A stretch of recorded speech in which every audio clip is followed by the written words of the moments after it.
And welcome to this Global Government Forum webinar looking at the public sector workforce challenge and how to solve it. My name is Richard Johnson and I'm the Executive Editor at Global Government Forum. And before we proceed with the webinar today, I just wanted to say that the thoughts of all of us at GGF and the panel join us today, and I'm sure everybody watching along are with Her Majesty and the rest of the royal family at this time in light of the news earlier today, and hoping for her full recovery. To turn to today's webinar topic, we are looking at one of the key challenges faced by public sector organisations, the need for how to recruit the staff that public sector organisations need to deliver modern public services. And we are delighted to be joined by Coursera as the knowledge partner for today's webinar. And it is a very interesting and very pertinent topic. The UK public sector has always faced challenging recruitment conditions, needing to compete for in-demand talent with the private sector and often at lower salaries. But like many other governments around the world, it now faces what has been described as a war for talent amid a tight labour market, high inflation, and changing expectations from employees following the coronavirus pandemic. The range of skills where government is competing with the private sector, and indeed where the wider public sector often competes with itself, is also growing from digital skills to procurement and project management. Many of the skills needed in the delivery of public services are in demand elsewhere in the economy, and that makes them, of course, hard to obtain. And while a lot of these challenges are global, and Global Government Forum webinars explore them in different countries, in the UK, there are some specific challenges too. The levelling up agenda, for example, has planned to move 22,000 civil service posts out of London, which could, over time, see government competing for some of those in-demand skills with existing local authorities. How can that be avoided? Is there a way that the public sector can build up its own skills plan to ensure that these moves complement existing skills rather than compete with them? And then add into the mix, of course, the fact that we've got a new Prime Minister who will bring their own priorities to the civil service and to the public sector more widely, and there are a lot of issues to discuss. Those are the key points that we will discuss in this session, and we have a great panel to do so. But before we introduce them, I just wanted to touch on and say this is the latest in a series of webinars that Global Government Forum is hosting focused on the UK public sector. And we have previously looked at cross-cutting issues of public sector data sharing and early intervention. And we have some upcoming webinars as well on the future of the office in the public sector on the 22nd of September and how to make shared services work. We will share those details later in the webinar in the chat box, and it would be great to see you at one of our future events too.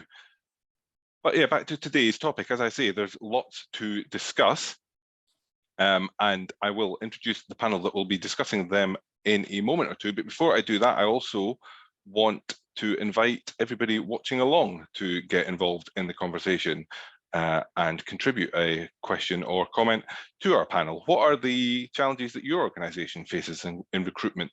Are there ways that you think the public sector could work better together to attract and keep top people? And what motivated you as an individual to go into public service as opposed to some other line of work? I do want to hear from you, so please use the Q&A function in Zoom. You will see it along the bottom of your screen to put as many thoughts as you can to the panel, and we will weave them into the conversation throughout. So let me get to introducing our panel today. The first to join us is Deb Lowry. Deb is the HR Deputy Director for People Capability and Place in the Department for Work and Pensions. And before her current role at the DWP, she worked in the Department of Health and Social Care, resourcing the COVID-19 response in government. So welcome, Deb, and thank you for joining us today. Thank you. Thanks, Richard. I'll just introduce the rest of the panel, and then we'll get some comments. Sorry.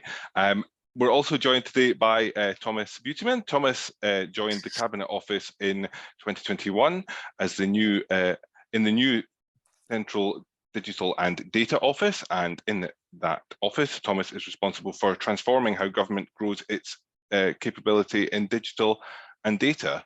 This involves many things that are pertinent to this conversation today: attracting, recruiting, and building digital expertise, through to developing many of the leaders in government who might have specialism in other domains, but will increasingly need digital and data confidence to deliver. Before joining the Cabinet Office, Thomas worked in the DWP digital team and joined government overall in 2019 from BT, where he led workforce planning, apprenticeships and learning transformation. So hello, Thomas, and welcome. Hello. And next on our panel, we have Jonathan Warren. Jonathan is the Chief Executive of Localis, an independent think tank dedicated to issues related to politics, public service reform and localism. Jonathan will bring a local and regional government perspective perhaps on these issues of public sector workforce challenges, and where perhaps the centre and the localities can work together. Hello, Jonathan. Good afternoon, Richard. Thanks for having us. And last but not least, we are joined by Alina Leon-Kozenko, a strategic government engagement executive at Coursera. Alina currently supports the global government partnerships team at Coursera by establishing relationships with government far and wide. Since joining Coursera, which helps organizations upskill their workforce, Alina has also directly engaged in the launch of multiple large-scale programs that have had a tremendous impact in preparing citizens for the future of work. So hello, Alina, and thank you for joining us today. Thank you, Richard. So to kick off our conversation, I'm going to invite Deb to share some thoughts on the workforce challenges that government faces and her perspective on them from the DWP and her previous experience. Deb. Lovely, thanks, Richard, and afternoon, everybody, and thank you for asking me along today. Yeah, so I've just put some thoughts together, in preparation, really thinking a little bit about sort of my background, the challenges that I've seen, and also a little bit about careers in the civil service, and just to give you my thoughts and sort of reflections on that as well. So as Richard said in the introduction, I'm an HR Deputy Director currently in Department for Work and Pensions. I've been in government for the majority of my career, and in HR roles and a lot of resourcing for quite a lot of that as well. So I've worked in the health area, in the work and pensions area, in the tax area as well, lots of departments, all with their own nuances, all with their own challenges. However, there is commonality, as we'll find out. I'm sure that will come out today as well. I started on a 4-week temporary contract in a job centre many years ago. And I was thinking about what I wanted to do in my career, where I want to go next. And I took this to get a bit of money over the summer. And I suddenly, I thought, yeah, actually, this is quite interesting. This is really quite rewarding work. And many years later, I am now, we've got a bit of reverb going on, I think. So many years later, I'm now a Deputy Director in HR and government, and the public sector and the public service element of the roles that I've had still rings true with me, and that's my driver and motivator, which I'll come back to in a little bit. So I've been in different departments, different challenges. Of course, we've been through pandemic, we've been through recessions, and there's been lots of different drivers and challenges over my career as I've gone through as well. As the resourcing and the workforce planning, I've dealt with high volume, specialist roles, and some niche roles as well, and a bit of in between, all with their own challenges. And as we talked before, all with their own relative competition, and all with opportunities as well. Through the pandemic, and I think my main reflections were across the government, civil service and the public sector, was my takeaway is the collaboration and the sharing at that point. So that's when, as a network, I think We've always worked well together, but I think that's when it really homogenised at that point, which is where we came together and we really brought ourselves together around the challenges. What skills have we got? What skills can we share? Where can we prioritise and where can we work together? So the collaboration was a really big takeaway from me on that one. Civil service careers, as I said before, I'm really proud to be a civil servant. I'm proud to be a public servant, and I'm proud of the work that we do.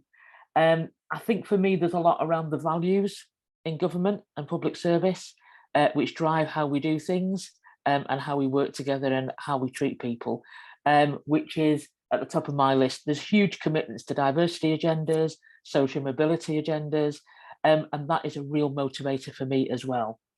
And I've told you about my own career. I've worked through looking for interesting roles, things that I wanted to do, things that I wanted to be challenged. Government has invested in me. I've sort of given my all to the work and the roles that I've done as well. And I feel I've had great development and a great career choices, because I think there's a lot of breadth and I think there's a lot of choices. If I just think about the number of professions that we have in government, and I think about the professions that I have been in. So I was in operational delivery, I moved into HR, and actually the transparency between them and the permeability between the professions as well. Because I think there are huge choices and huge amounts of support for people joining the civil service. Thinking about civil service and attraction for the civil service, I think it's stories like this and where people have made a career, had it benefited, actually talk of some of the challenges as well. It's not always easy, of course, it's not in any sector at all.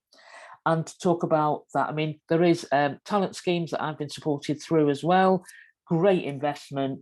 And actually, I do a lot of alumni work with that as well to attract other people. And a little bit around as well, the what's it like to work here? I think there's quite a lot of myth busting that we can do. We are a very modern employer. Thomas later on is going to talk about digital. We are a hugely modern employer, a real modern outlook in the civil service and the public service. And I think some of that just needs to be more visible and brought to the surface, because I think we've got an awful lot to offer with this one.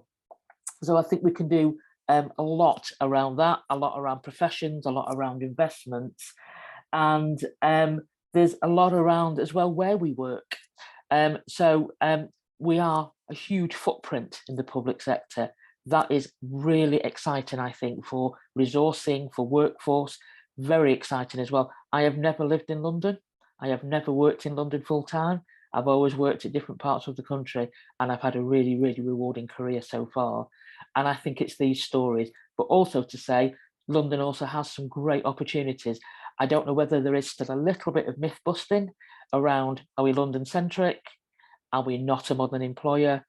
I would dispel all of those. And I think we can do more to talk about this, but also to talk about local authorities in the public area as well, how we can join together and keep the really great collaboration that really was supercharged during the pandemic and continue to work like that. So as you can tell, I'm really passionate about resourcing and public service and civil service. I think I've got a good story to tell personally, but there's a lot of other people. I know during the pandemic, during recruitment, we did some high volume recruitment, as many departments did. There was lots of people moving around, we moved to priorities. And some of those people actually have chosen to stay in the government because of the working conditions, the inclusion, the values, and how important it is to them. So they hadn't gone back to some of their external careers. And I think that's a great testament. So I think there's some great stories to tell. I think there's some great learning. I think we've all got more work to do, as any employer has. But actually, I think we're on a really good footing. And as a community and a network, I think we're very strong. That's just my thoughts to start with there, Richard.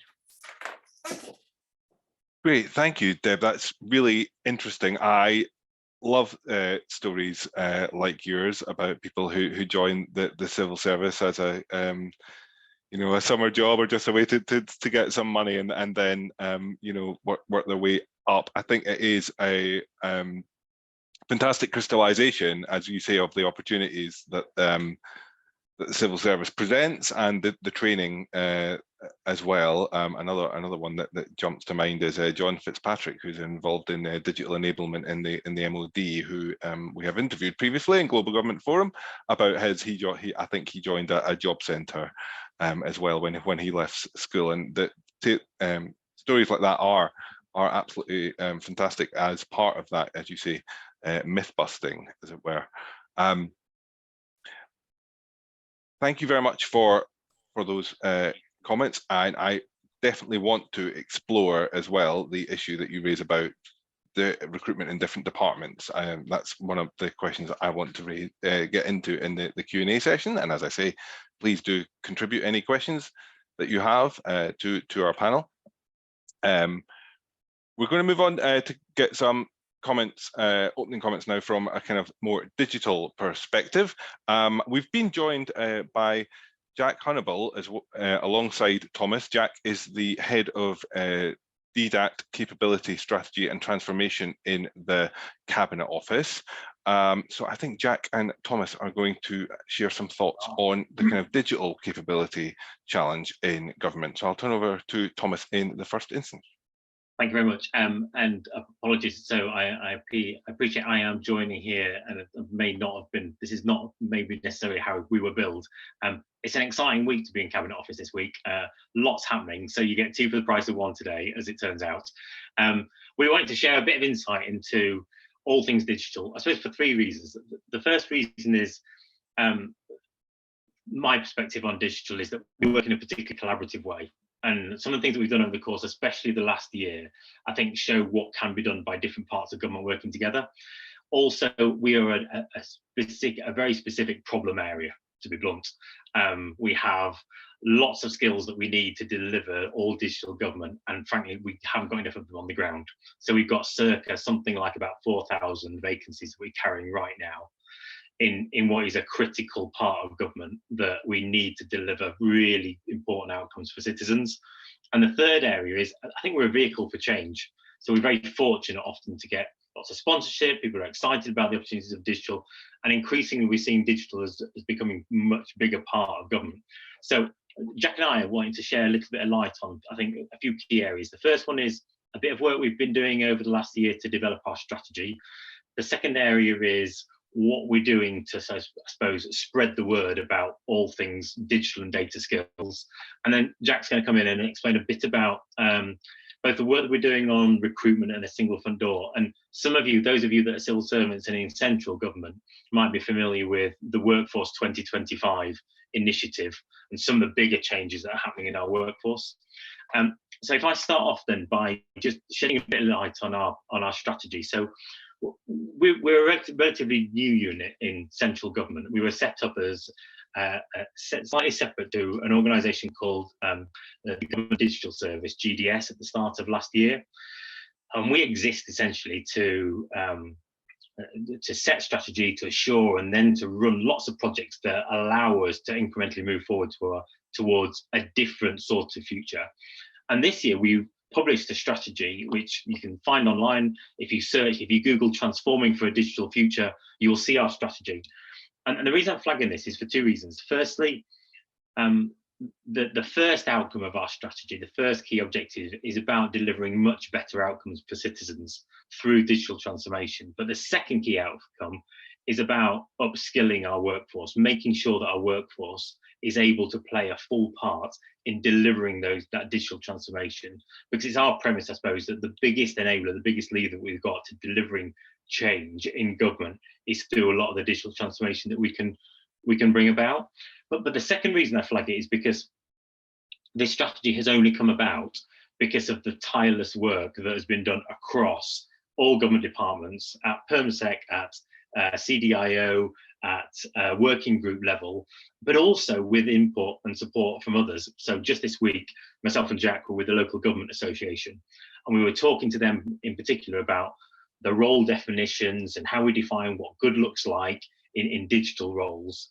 And they were really interested in how they can leverage central government resources to be able to advance and upskill their own local government workforces. In bringing about our strategy, we've established a number of commitments, and these are commitments around capability that all permanent secretaries have signed up to, and they include commitments to upskill the digital makers. They include commitments around really, I suppose, delivering pay reform ultimately, and making sure that we can compete, and we can compete in the right locations for those really specific niche skills. And the other thing we've got a commitment around is about the upskilling of everybody else. Before I tell you a bit more about that, one of the interesting things about the strategy is that it's given us the opportunity to do lots of analysis, and I think we understand our workforce more than we ever have done before. And we're able to publish and share that insight. One of the really interesting pieces of insight that we've unearthed, I suppose, is that within government at the moment, about 4% of our workforce, our total headcount, works directly on digital projects. That's about half what many peer organisations have. Many organisations, government organisations around the world, will have something like about 8% of its workforce focused on very digital projects. So I suppose it's our premise that we need to do a lot more in government to uplift the skills and get more people working on those real enablers. So I suppose the second thing I wanted to raise, which I think is really pertinent to this group, is earlier in the year we published, and I put in a side, I don't know if we can share it with the whole audience, but I put a link to what we've termed the Ddat leadership essentials. So this is digital and data essentials for senior civil servants. And it's our premise actually that the skills of the future not only exist in the 20,000 civil servants that we have in our particular part of government, that are software engineers, are delivery managers, are user researchers. Actually, the real enabler comes when everybody feels like they can play a part in transforming government. So we've been very deliberate in focusing on uplifting the skills of senior civil servants.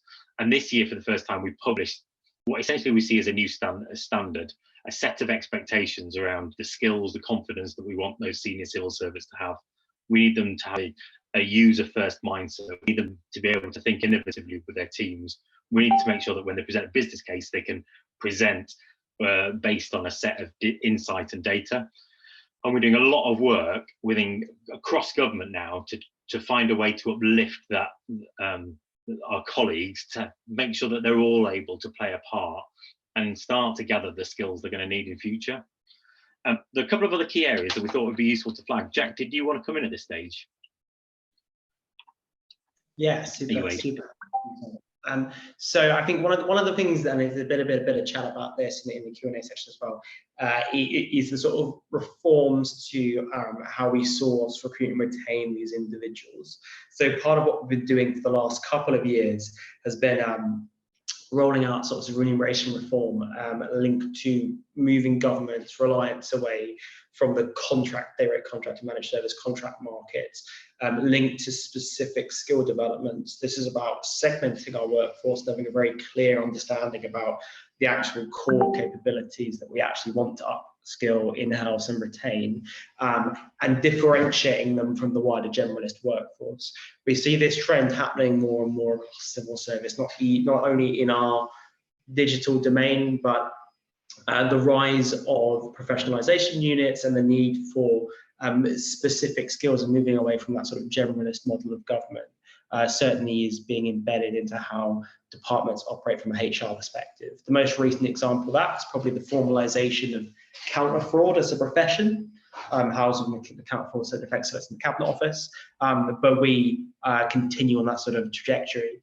One of the things that we are really excited about this financial year is launching what we're calling the single recruitment front door. This is a project to pull together all of the varying different efforts across government when it comes to sourcing critical Ddat talent into one singular repository, so that if you are an individual who wants to work for us, you know all of the entry routes that are on board at the moment. And that's important because actually currently the user experience is relatively inconsistent. We know civil servants themselves are probably quite used to going to civil service jobs and looking for opportunities, but it's not necessarily a place you'd go if you were a computer science graduate who was just looking for the new spot. And there are some well-advertised schemes like Fast Stream, but actually the vast majority of our tech recruitment, even at the early level, isn't happening in the Fast Stream. It's happening either on a sort of just vacancy regular recruitment basis or by departmental-led activity. So by establishing a front door, we want to have consistency across the piece. We want to have a consistent user experience for people that want to come and work for us. We also want to have a consistent approach to technical assessment, because we recognise that the traditional civil service way of doing things for our tech folk often isn't the best way of doing it. And we need to adapt to that. So that's really a movement away from behaviours and strengths and a success profiles framework into much more of a focus on assessing raw technical skills and aptitude at the recruitment stage. And I think it's important that we're talking about recruitment in this context because you may be aware, but there is a wider drive for efficiencies across the public sector, and particularly in the civil service. This was called the 91K headcount reduction. It's also called Civil Service 2025. We're obviously now in a new administration, and there might be changes to what that looks like linked to that change in process. But what certainly isn't going to go away is a government that's deeply focused on making efficiencies and delivering for the taxpayer. And so we need to focus our efforts on the fact and winning the argument, which we think is very clear, that actually investment in technology headcount is the thing that enables efficiencies. So if we want to automate services, if we want to realise service improvement, actually there is a requirement for some elements of the civil service to actually have quite significant headcount increases, or we will be reliant on commercial suppliers where we'll actually end up spending more money than if we could have built those capabilities in-house. I think the final point to note in terms of what we're doing to address the recruitment and retention challenges is there's going to be a major push on opening reskilling opportunities to all. We recognise that actually a lot of these technology careers are incredibly transformative. There is a much easier access to salary progression in most of these disciplines. And actually, so what we're doing by opening those career paths out to our existing staff in perhaps areas that will be phased out or shrink in a longer period of time is offering people a sustainable career path that enables them to continue to deliver and further their sort of public service mantra, while also helping us fill out that digital data and technology pipeline. The challenge there for us is two things. It's a technical challenge, it's upskilling these folks, making sure they've got the skills that they need, but it's also a cultural challenge. It's about transitioning someone away from a more traditional civil service way of working towards something that's in the digital front foot, and all the changes in ceremony and working style and reporting structure that come with that. Potentially that cultural challenge is bigger than the technical one, because there's lots of off-the-shelf technical solutions for upskilling and learning a skill. The cultural challenge is perhaps more unique to the public sector, and so will be a significant piece of our focus. Great, thanks, Jack, and thanks, Thomas, as well. I think that's a really interesting contribution, particularly the point you made, Thomas, about working with the LGA. I don't know if there's any more information you can share on that when we get into the question and answers, but that's exactly the kind of partnership that this kind of session is kind of here to discuss and hear about, and see if we can catalyze, because those are the kind of relationships that I think are key to making sure these digital skills spread across not just central government but the wider public sector. And I think the development of the single front door for digital talent is a really exciting prospect as well. As Jack said, there's a lot of well-known schemes in the civil service, but perhaps a single place to bring them all together would get greater bang for the buck, as it were. And I think the reskilling and upskilling points about civil service and the career progression point, you know, the kind of self-interest and why civil servants might want to pursue digital careers are all fascinating, and I hope we return to them in the questions that come. But next I'm going to ask Jonathan for his reflection from the local government side on the workforce challenges across the public sector. Jonathan. Richard, many thanks for the introduction. So yes, my name is Jonathan Warren from the Carlis. We're an independent think tank that specialises in place. So the angle I'm coming from, Richard, looking at some of the issues to address today, and the take on the issues of decentralisation and devolution that arise from relocation and local labour markets, as well as some of the labour market incentives. So hopefully this kind of wraps up in the wider call. So now look, as a think tank in place, normally, central local relations are key to all we do. We try to keep things very nuanced. Decentralization through the prism we take relocation as it's really a political as much as a local economic choice. There are trade-offs and always talking about what's possible. And going back to Deb's point, yes, it's foremost has to be recognized the bulk of the civil service is located outside of London and the greater southeast. That's always gets neglected in this. So in terms of, we've got a new levelling up secretary, Simon Clark, from a Redwall seat in Middlesbrough, which makes life interesting in the sense that you can see the levelling up agenda and the legislation, which is, you could say it's a bit woolly and aspirational, getting through and being concretised through the dozen levelling up missions. So first and foremost, decentralization, which relocation is inherently a good thing for regional and sub-regional economies. It's not devolution. It's not transferring powers to local areas for them to be the master of their local economic and public service destiny, but it's not unhelpful. Now, back in the dim and distant past, when we had industrial strategies, maybe sort of 2 years ago, this was something we fully endorsed at Economies as a way of closing the gaps between especially stuck areas we identified as being essentially entrenched in those 1980s era structural economic issues that hadn't been properly addressed, as well as some of the more stifled areas. Think of your Oxford and Cambridge, where there's inherent growth potential, but which the sheer lack of physical geographic space is stifling. So you could see relocation of distinct central government services and agencies helping things like biotech. And there's clearly with the present agenda, even though, say, Grant Shapps isn't Transport Secretary, you've still got Great British Railways and the exciting public competition to see which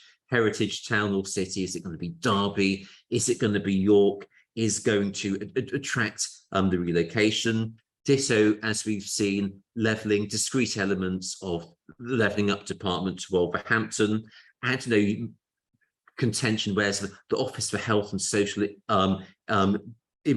Office of Health Improvement Disparity is going to go Clacton or Blackpool. And as though it's nothing speaks like concrete example, it's very exciting. This week alone, the Audit, Reporting and Governance Authority, ARGA, moving to England's second city, Birmingham. So decentralisation is a good thing. It's not a route to devolution. So even though under Rishi Sunak's watch, the Treasury's economic team was to be moved closer to his neck of the woods near Darlington, and it will help shift those thinking about addressing regional economic disparities. It's helpful, but as I said, it's not devolution, but it's not to be sniffed at for local economies. I think if we wanted to be more radical, I think there's a case for being even more radical than even, say, Jacob Rees-Mogg might have wanted to present himself as being when he had the cabinet office.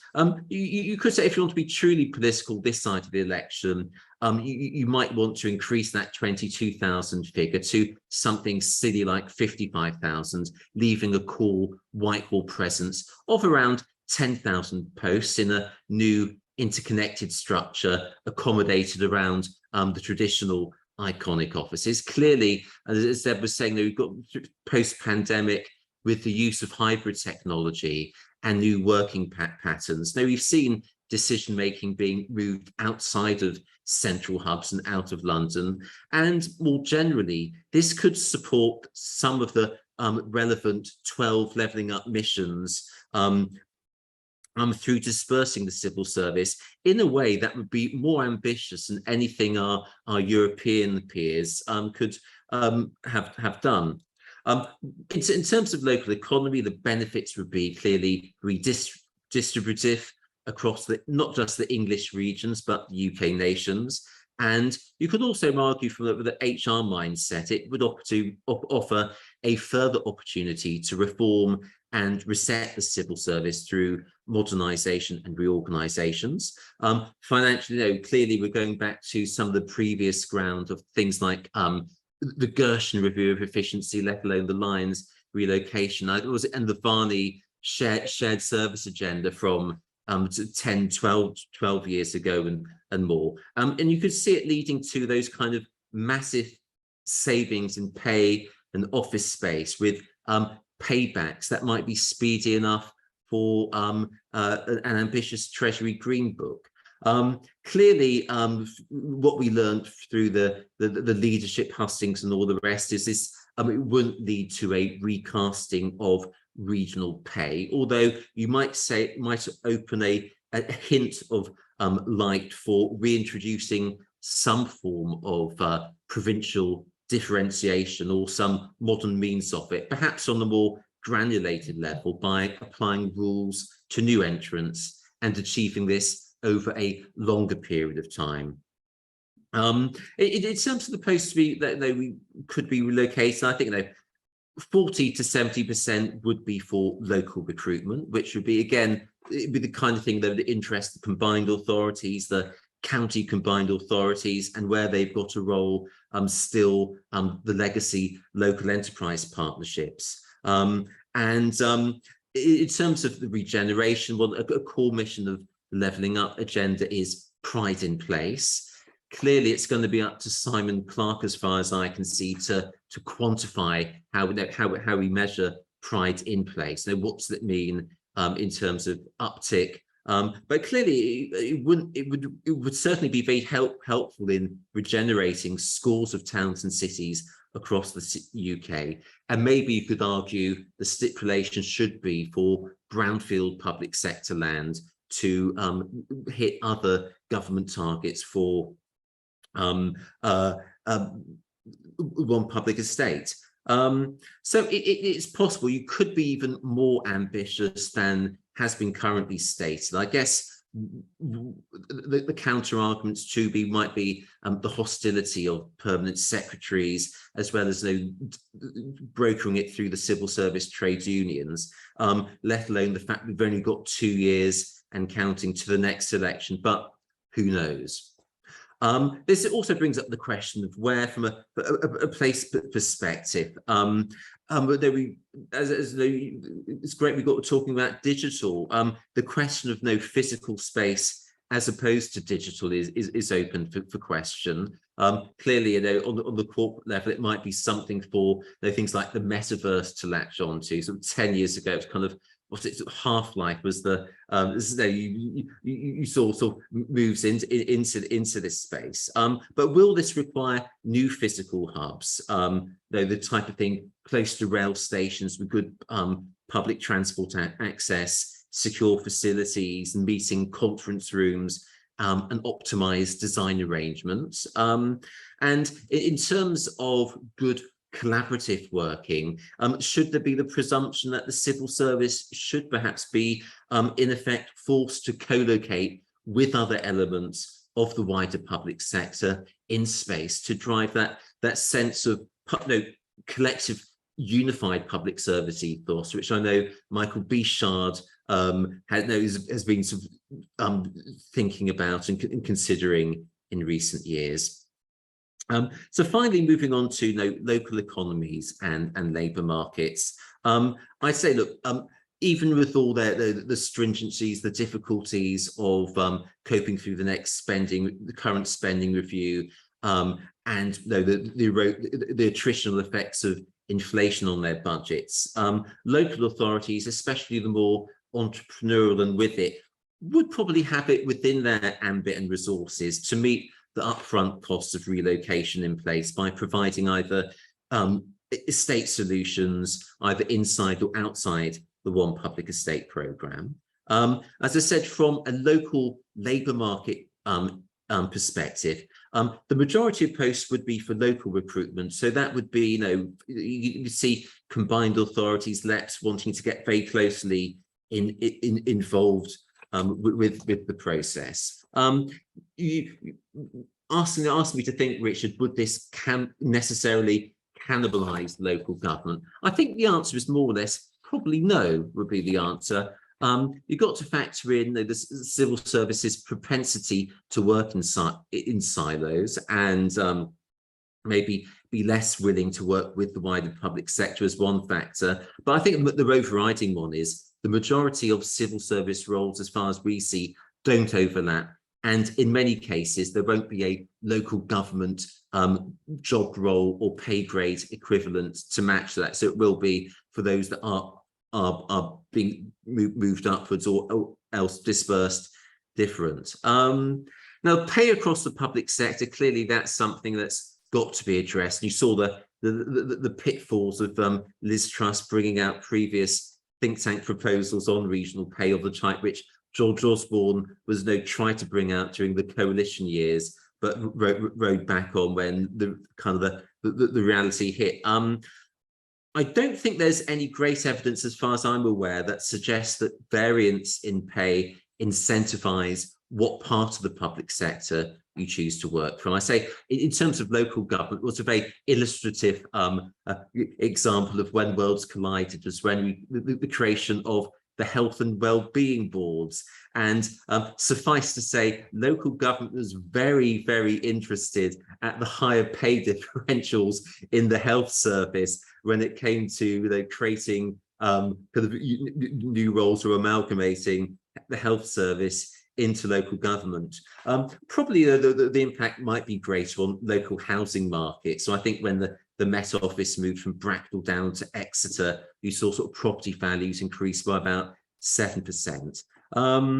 Beyond this, taking up Deb's point about collaboration and workforce integration, I think, obviously we might have a new reset of civil service following in train of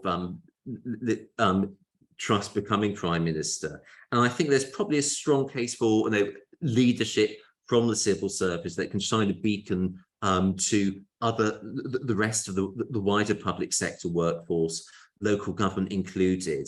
And that might even sort of fill the gap of that single public service cadre. So I can see the wisdom in what Lord Bichar's proposing here. But I think that the obstacles, pay, pensions, and clearly in local government, you have a funded local government pension scheme as opposed to an unfunded one might render inoperable.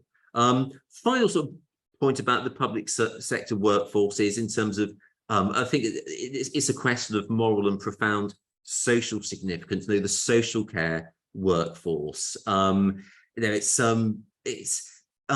it's more attractive to work at an entry-level position in Tesco Extra or Sainsbury's Local, rather than have a well-respected position where you're forking out, especially in rural areas, for petrol and getting up at awful hours to rush from case to case.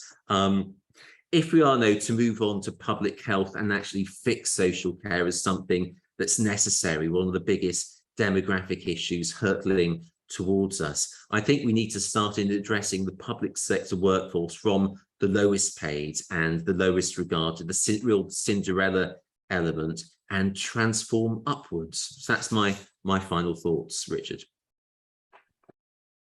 Great, thanks, Jonathan. That's really interesting and really, I think, pertinent mention of social care, which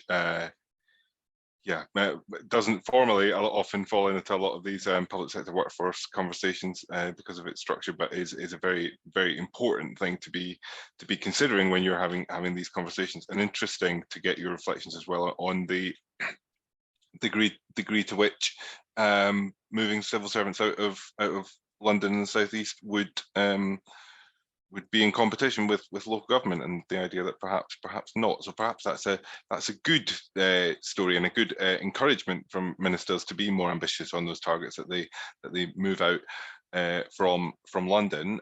We may indeed touch on that in the questions, but one more presentation before we get to those questions, and please do keep keep sending them in. I'm seeing a few questions already, so please do keep sending them in. But we've already had mention of kind of upskilling and reskilling, and I think Alina will have more to add on those points. Alina, your reflections, please. Thank you very much, Richard. Very excited for today's conversation, and I've been keeping an eye on all the questions coming in through the Q&A, and everyone's asking really, really insightful questions today. So maybe just to take a step back and explain Coursera's position on this matter. We are the world's largest skill development platform, serving over 100 million learners globally in every region, geography, language, culture, and so on. But I think our story is a little bit more humble than that. So Coursera was founded by 2 data scientists from Stanford University. And the reason why Coursera was created to produce these online courses was because these professors had students that weren't able to sit in on lectures that they wanted to participate in. There were these courses going on data science, which people were really engaged with and wanted to have a chance to listen in on. And instead they had to go into the corridors, sit outside the door, and take notes if they could by eavesdropping. And so for that reason, they realized that there was a huge need to be able to democratize education and provide equal access to everyone who had an interest to pursue skill development and make that next step into a different career or job profession. And so for that reason, some of the questions that I've seen, I saw one from Joanna in the chat, and there are lots of individuals here who are excited and interested to engage with their careers and want to make a meaningful change to become enablers to digital transformation in government. And the problem here is that the skills are not being effectively developed across the entire civil service. And so it's not really a case of having too many people. It's a case of not having people in the right roles and not giving the attention and the ability for individuals to take on entry-level roles specifically in particular fields. And so Coursera was initially designed to provide courses en masse. We've taken a step back from that, and we're actually really, really focused right now on providing entry-level industry certificates for individuals who may only have a high school diploma or may not have any work experience related to that field. So on Coursera today, you can go from having zero knowledge in digital marketing or data science, and then within just a matter of months, be able to advance all of the skills required for those particular roles. And so what we're seeing more and more is that these entry-level certificates we used to provide for citizens in our citizen training programs. And now these certificates are being used by businesses and by government organizations that want to retrain existing talent that they have in their organizations, or be able to take on new graduates and develop all of the skills they need for the roles they really have available. And so we're seeing the demand really growing for these particular certificates, which makes me very excited because it means that people now have a chance of gaining a better salary, of having more job stability, and being re-engaged with the career that they have. And so I think another point that's been mentioned quite a lot during today's session has been on collaboration and sharing of information between different entities within the public sector. Again, this is very, very important, and something that we see on Coursera as well, is the ability to view the industry trends within particular organizations. So being able to see which skills are most in demand for particular job roles in particular industries, and then be able to do a skills analysis with our tools to figure out if you already meet those standards or whether you're lagging behind. And so often when we work with governments abroad, Estonia, Singapore, they're really focused on the data aspect of figuring out where do they have the biggest skills, the most advanced skills. And even on our platform, they're able to see which individuals on our platform exhibit specific skills. So if they wanted to see who at their organization had advanced skills when it comes to data visualization, statistics, mathematics, they would be able to drill down on an individual basis and be able to view particularly which individuals have those particular skills and then move them into a new job role. And so for this reason, collaboration comes up time and time again. Coursera is routinely providing roundtable discussions. We're trying to figure out exactly how to offer advice from every government that we work with. In Abu Dhabi, we train about 60,000 civil servants across different functions, from finance to IT to the police and the health sector. So we're constantly adjusting our platform, and we realize that this data piece of figuring out which skills organizations currently have and which skills are lagging behind, that is the key piece into understanding how to leverage the talent that you have and where you need to invest in training and perhaps even undertake a skills intervention of some sort. So I wanted to keep it brief, so I'm not going to go into more detail than that, but very, very excited about the level of enthusiasm from our participants today on being able to reskill and upskill for new roles. And if anyone has any questions regarding what skills they should be developing, all of those reports will be linked in the chat and then also sent over email as a follow-up. But thank you very much.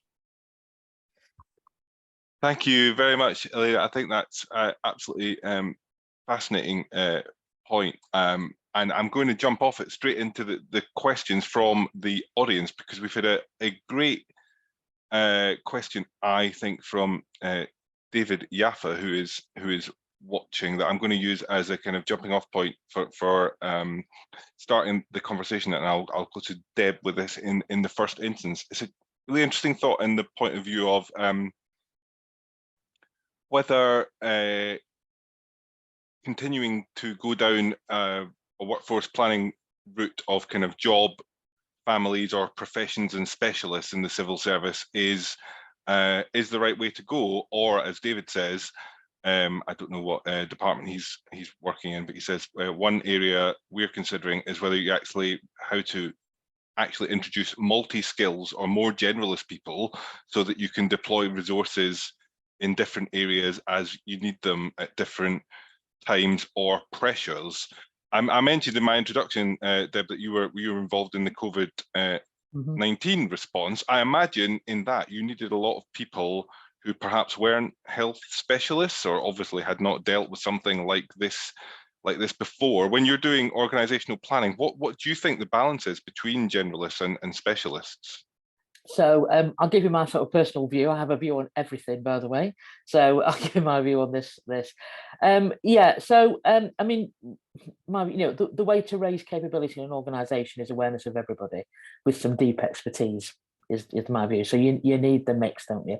Yeah. So in the pandemic, there was the health skills, but there was an awful lot of planning, coordination, and what I call aptitude.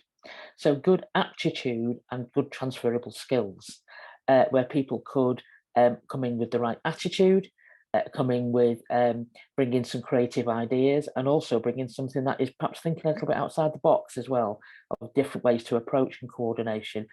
We had volunteers from across government who were going to come and say, yes, I'll come and work in your department for a little while and do something a little bit different, who brought a fantastic range of skills and experience with them, and networks. So they're networks, I'm pulling on those networks as well. I think the multi-skilling is really interesting. It is a direction that I've been looking at in workforce planning, which is multi-skilling, which is, you have your core skill, but where are the synergies in professions? Where are the core skills that are transferable? And I also, the word generalist also just rubs with me a little bit. So I would challenge on that, because generalist sounds a bit vanilla, I think. And I think generalist is actually, we need to be more challenging and more celebration of those skills as well. So I think it's recognising what those skills are, recognising where people have great attitude and aptitude, and where we can do more with it. That's my view, Richard. Thanks very much, Deb. I have the same feeling around generalist. I'll have to dig out my thesaurus and see if we can come up with another term.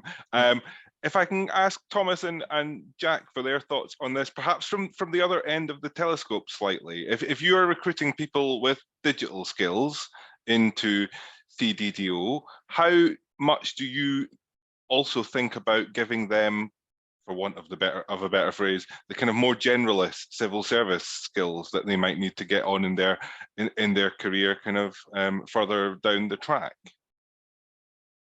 So happy to kick off. And I think really we're focused on trying to embed a lot more Y-shaped leadership trajectory in civil service. So our traditional way of doing things really has put a lot of weight on, if you like, traditional soft skills and leadership techniques, so span of control, how big is your budget, how senior are the stakeholders you speak to. And for some roles, that's very much still a relevant sort of skill set for our professionals as well. But we also want to create a trajectory where you can be a technical specialist and continue to progress up the ranks while being a technical specialist. I think that will play into what focuses we put on what generalist skills. So a technical specialist, they basically need more of a consultative skill set. We don't really want them managing massive cohorts of teams, but they're going to be there providing very forensic and easily digestible advice to senior stakeholders. There is, of course, the other end of the stick, which is perhaps the more traditional leadership route, where we want service leaders who will be at the top of a hierarchy, managing mass cohorts of people, running universal credit or one of those sort of big digital programs in government. But it's about, for us, it's about ensuring that, yes, we're going to need soft skills. Of course, it's not just technical skills, but the soft skills are properly tied to the sorts of jobs that we're going into. Thomas, I'm not sure if you want anything to add on that. Yeah, just two really quick thoughts. Firstly, skills need to be maintained, right? So 15 years ago, I was in a very different role, building networks, building the internet essentially, configuring switches and routers. But I know nobody in their right mind would let me anywhere near a data center now. They shouldn't do. The skills need to be maintained, and when you don't use them, they leach away, don't they? So when it comes to multi-skilling, we only think really carefully about, if we're going to give people additional skills, how do we make sure that they can practice, hone those skills, maintain them? My other thought is, I think there's a bit of a misconception that in some of the niche areas, actually, it is all about the hard technical skill.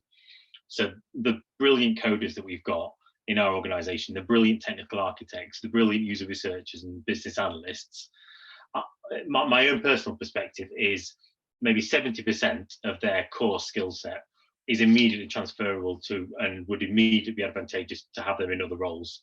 There is a very specific part of their skill set, which is hard technical, maybe associated with standards and domain expertise, but the fundamental core of those really brilliant civil servants is that they have really good basic transferable skills. They can work as a team, they can collaborate, they can think critically, they can analyze different problems. All of those skills are relevant in many, many roles. And I think sometimes we get a little bit excited about that really technical stuff, but underpinning it is the really core human skills that are very transferable to many different roles. And I'll ask Jonathan that as well from a local government perspective. Perhaps thinking of it as a seesaw. What's the balance in kind of the local government thinking at the moment between bringing in people who are specialists and then giving them more general skills, perhaps as they progress in their career, versus bringing in people who are generalists to begin with, as local government officers, graduates, or whatever, and then adding in the specialist skills when they are needed? Is there thinking on kind of what creates the best organizations? Well, there's thinking, and then there's practice. So it's like there's a graduate scheme in local government similar to the civil service fast stream. But what you did, obviously the local government workforce took probably a heavier hit in terms of workforce reductions during the early years of austerity. So their workforce hasn't returned. So what we found is they pick and mix where they need particular help. So recently getting more commercial officers in to be, or creating a new role, even the chief operating officer working under MD or the chief executive role to pursue a more commercial lines. They tend to be more like like your kids' Lego sets. After a while, they don't resemble anything you bought, but they're adaptive, and that's what they have to be free in their workforce. I guess that the difference might be in terms of leadership, because there are many routes to getting to director level, senior director level, chief executive level. I guess the thing is what you might have seen from recent kind of rotten boroughs type escapades is that say, for example, senior officers coming in from, let's say, a regeneration background, which is more towards the wheeler dealer side of placemaking, tend to come more unstuck, for example, than they're more august and serious. Not what I say, but those who come from what they call a Section 151, senior financial or monitoring office capacity. And Alina, do you have any reflections from the organisations that Coursera works with in terms of what the balance is between wanting to give generalists, for want of a better term, the specialist skills, or giving the specialists who come into organizations more general kind of managerial or kind of people management skills as and when they're needed? That's a great question. So I'd say, generally speaking, we see that the generalists, there's more of a need to train them in specific technical skills, specialist skills. It's also easier to apply and administer such a learning program if you've got a lot of people that share general skills, and for each of them you're providing a specific curation or a customized learning program which will help them advance skills which your organization really requires. We do see that there are programs set up for data scientists. We have a data science academy, and within that we train individuals from those technical teams on soft skills, project management, communication, leadership, to enable them to really make the most amount of value from the data that they're processing and analyzing. However, those tend to be kind of niche, smaller programs with less of an impact for the entire organization. And so for that reason, I'd say commonly we run programs which are organization-wide and focus on taking whoever it may be from a finance team to HR and giving them digital data skills to be able to perform their job more effectively and deliver their services more efficiently to citizens as well. No more details to add on that point. Great. That's really interesting. I think that balance is something that hadn't perhaps occurred to me before this conversation, but I'm now really intrigued by it. It's the balance between specialists and generalists and how you get that right in organizations. I'm just going to use my prerogative a little bit as the chair to ask the panel to kind of specify a little bit how difficult recruitment is just now. As I said in my opening comments, there's a lot of different pressures in the economy at the moment, and we hear anecdotally from a lot of different governments around the world that they are struggling to recruit, and there are some things from the pandemic, such as people needing to be in the office less, that can help them get round that. But that the economic conditions and the rising inflation and things like that are making it a bit more difficult. I'll start with Deb, and I will go around the panel just to get some reflections on this, and perhaps alas, because time is moving on, we're nearly at the end of our webinar, some kind of closing reflections. Is recruitment more difficult now than it has been in the past, or are we facing similar challenges as perhaps we have always done? So I'll begin if that's Richard. So I think I'm seeing some patterns I've seen previously. I'm seeing some differences. Is it difficult to recruit at the moment? I think it's a mixed picture, and I think geography has got a lot to do with it. and where you are in the geography, proximity to London, where does London weighting come into this and doesn't come into this, and where's the catchment area and what's going on elsewhere. So I know I've looked at there was earlier in the spring a DECO and CIPD report about who intended to recruit, and huge numbers in there. So I know Scottish Government are doing recruitment. They've done a lot of advertising. I know some big companies in certain areas where we've got some locations, they're also doing some big recruitment as well. I'm not saying that there is a issue, but actually we are very mindful of the labour market, and we are watching that labour market very, very carefully, because I think we've got competition, but I love a bit of competition. And I love a bit of healthy competition. So I think it's in pockets. There are some areas that are harder than others, some areas where we're still very attractive. And I think we just have to work a little bit harder. But again, networking, intel, sharing on all of that. I think it's a bit geographical. I will leave it to colleagues in digital about the digital challenge on this one. But the generalist, as we talked before, and our David's come up with a written about core skills, we do quite well. So I think we're quite attractive. But from an HR professional, I think it's a really fascinating time. Yes, I saw the suggestion of core skills. We need to still develop it into a collective noun, though. I don't know if core skillists quite works, but we will keep working at it.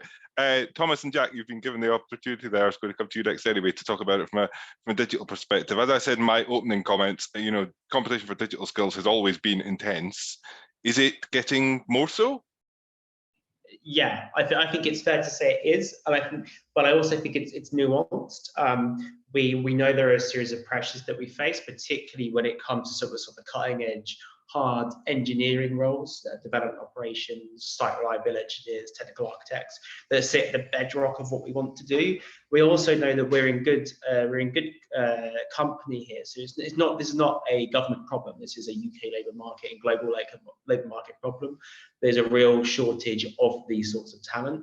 At the entry level, I'm incredibly encouraged by the numbers of people we're able to attract. Whenever we go out to market for a software development apprenticeship, we are inundated with applicants. So there is clear spring roots downstream that there will be change in this system. You also, if you look at trends to the sort of courses that graduates are taking at university, there is a shift towards some of those STEM skills that will be the sort of bedrock of these sorts of roles going forward. But our here and now is very difficult. It has been getting more difficult progressively. There are some roles in government where the majority of the time we would fail at the first hurdle to recruit and need to shift on that.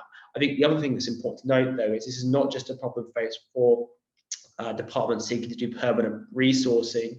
There is also a shortage of skills out there in the contingent labour market and the managed service market. Our commercial suppliers that traditionally would be providing service-based contracts to government are also struggling for these skills.